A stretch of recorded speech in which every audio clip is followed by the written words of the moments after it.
Hey guys, and welcome back to Paints Plays Pokemon Emerald. In the last part, we lost to and then re-challenged and beat Brawly, which was quite embarrassing for me. And we leveled up a couple times, and we defeated these trainers around here. And now we're healed up, and we're going to take on this cave. So when we enter, we'll talk to this guy, see what he has to say. Steven. And I believe this guy's going to give us... Oh yeah, he's going to give us HMO 5, which is Flash. This is quite useful in caves. And,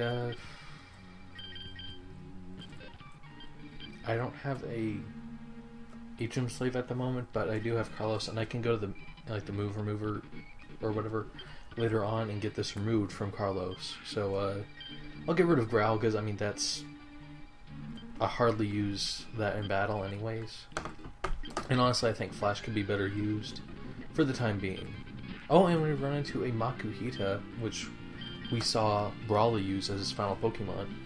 And it's a pretty good Pokemon. It's a powerhouse when it evolves. It's... Oh, and in this cave, our Nature Power did a Shadow Ball, which is a Ghost type move. Oh, and hello Abra. This is a rare Pokemon and hard to catch because on the first turn it will it'll teleport out. So you can't hurt it whatsoever unless you put it to sleep on the first turn or paralyze it and hope that it doesn't move. But yeah, since we get the Flash HM, let's go and use it. And it won't bright up the whole screen, but it will light up a good chunk so you can actually see where you're going. So, down here... Oh, this is an Aron, which is a Steel Rock type Pokemon. Yeah, it's a Steel Rock type. It is a tank. It's got really, really high defenses and really good attack and HP too. But its defenses are just, off the charts.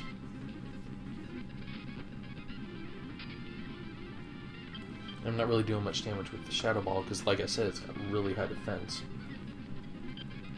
So I think I'll switch to Need for Speed and just use a Water Gun on him to, at least get some damage.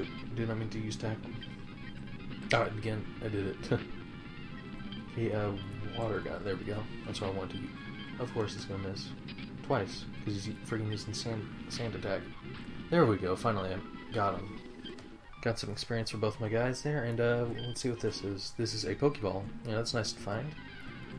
And another Abra. But anyway, so yeah, I'm like in a really, really hyper mood, so I'm probably going to be recording like 10 episodes today. Well, probably not 10, but like a good handful for the next few days, because I'm in a really hyper, happy, energetic mood right now, so take advantage of that.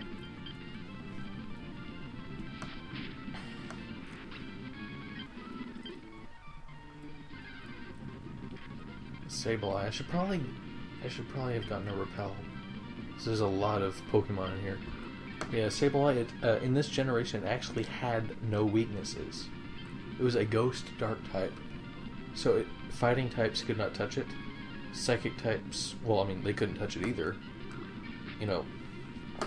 And this, well, before Fairy types existed, this thing was a beast. I mean, it didn't have great stats, but, it didn't have any weaknesses. And a lot of people were expecting it to get a Mega Evolution when Gen 6 came out, but sadly it didn't. But maybe with the Hoenn remake that's coming out later this year, they'll throw in a Mega Evolution for this guy. And we run into another one here. I'll just use Absorb. I know I could just run from all these wild encounters, but I want to level up my Pokemon as much as I can without having to do too much off-screen training, for like tough battles.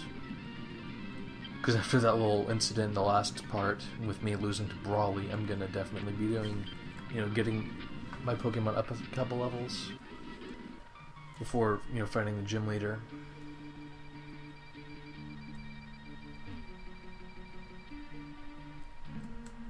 And so, run into another. And this one is it's just too annoying to fight. So I'm just gonna run away.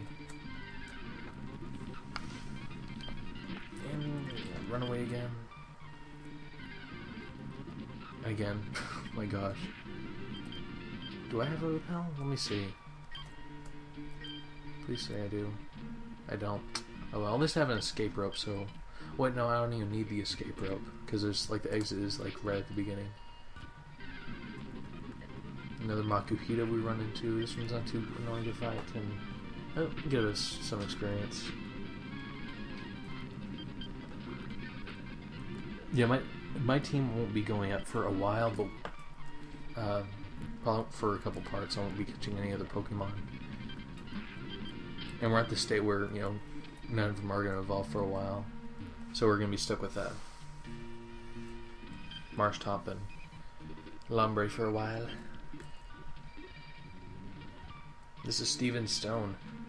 And we give a letter to him. This is why we came to the cave, so we could give the letter to Steven Stone. And we deliver the letter, and he's going to give us Team 47. Which I didn't sort of skip through that. But I think it's Steel Wing, I want to say.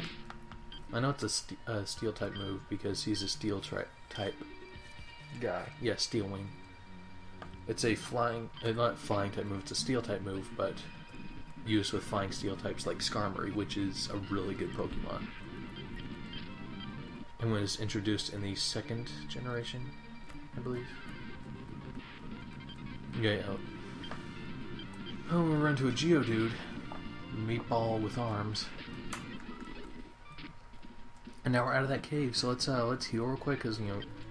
Oh, we got a call on our Pokénav. Oh, it's Roxanne.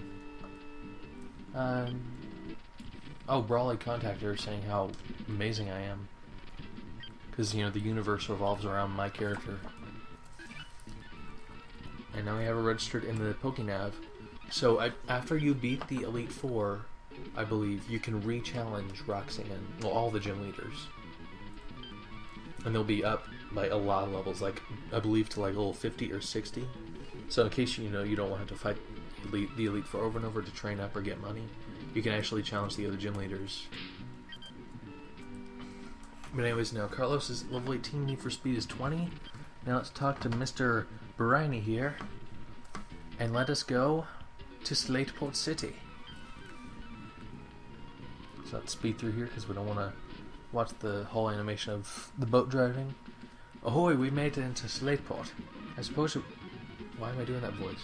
I suppose you're going to visit Captain Stern and deliver Devon goods. Alright, so now we got the Devon goods and we're gonna... Yeah, alright. So there's gonna be a lot of water types in this area because, you know, nearby a beach and everyone's gonna, for some reason, want to keep water types. So, you know, let's do it. Oh, it's, of course, Wingull, so we can't do any super effective moves on him yet. We'll just do regular amount, but hey, you know, at least we're absorbing health back for any that we lose, even though he's only doing growl at us. But now he's going to bring out Machop, and you know, I'll just leave Carlos out because I want him to get up to level 20. Whenever I play Pokemon, I like to keep all the Pokemon around the same level, like at least no more than 3 apart. Though when I get to the Elite Four, I usually just have one that because the first Elite Four that I fight is, you know, like I send that one out, the one that's strong against him.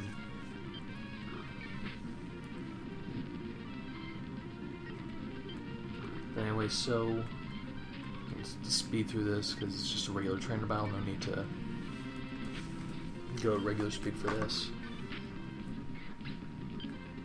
So yeah, we beat him. Carlos grew to level 19. And he's trying to learn Fake Out, which I like this move a lot, actually. I'll get rid of Astonish, because, I mean, let's see. Fake Out does more damage than Astonish, and Fake Out, what it does is it goes on the very first turn of the battle, or the first turn it's sent out. It'll, no matter what, it'll attack first, and it will make the Pokemon that you attack flinch. So it's like a good move. It's a really good, like, thing if you're going against a Pokemon that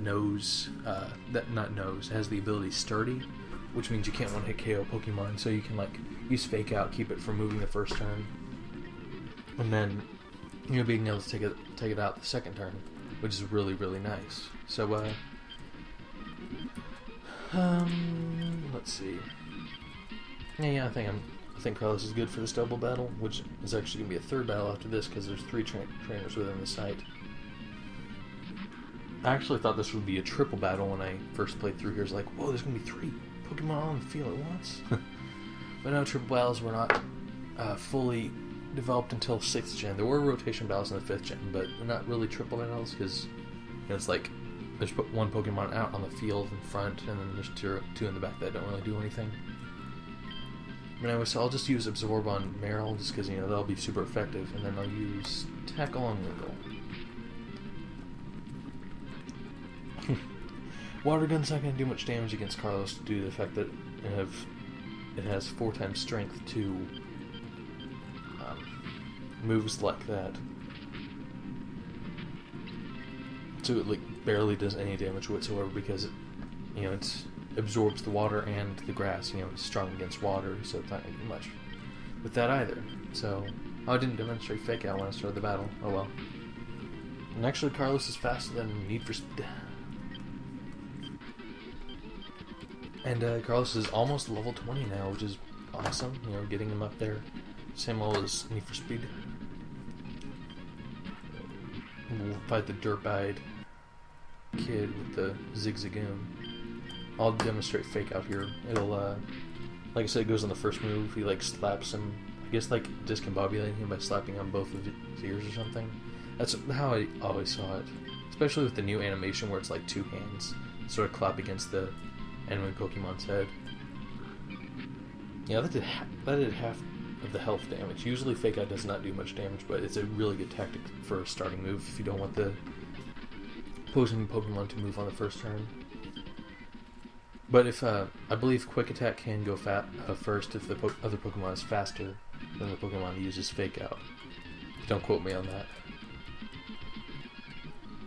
Oh, I forgot about these 2 trainers. Yeah, there's 2 trainers here as well, hiding under the umbrellas. Yay, 2 Turpide tuber kid people. Alright, and so...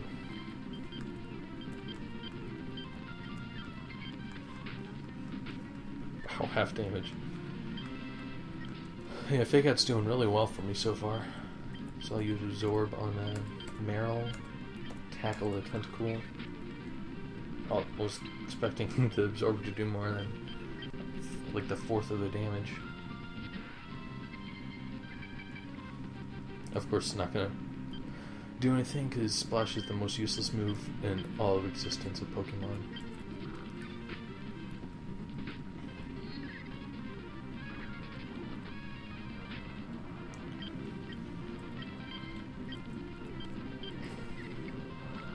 Yay. Just a little bit of health left on that. Oh, and I didn't even notice Need for Speed hit level 21. Let's go and finish this battle off here. Ah, hurt itself in fusion.